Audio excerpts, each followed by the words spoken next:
Mamadou est né un soir d'orage. Dans les années 60, on ne savait presque rien de la drépanocytose, mais sa mère, elle, savait déjà qu'il lui faudrait du courage pour deux. Pendant que les autres couraient, Mamadou restait à l'ombre. Il apprit très jeune à écouter son corps, à se protéger du soleil, de la fatigue, du froid.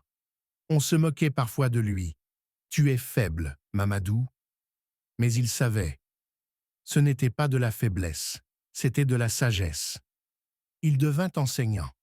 Son rêve n'était pas de courir plus vite, mais d'aider les autres à comprendre la vie. Les crises venaient sans prévenir.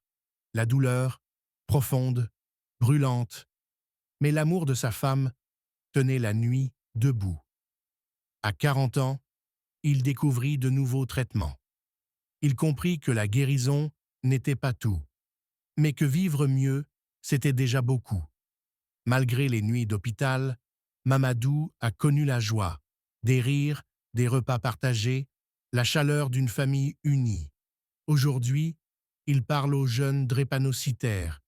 Il leur dit « La maladie ne t'enlève pas ta vie, elle te rappelle de la chérir ».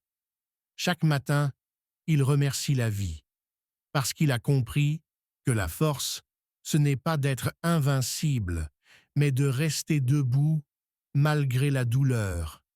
J'ai 63 ans. J'ai eu mal. J'ai aimé. J'ai vécu.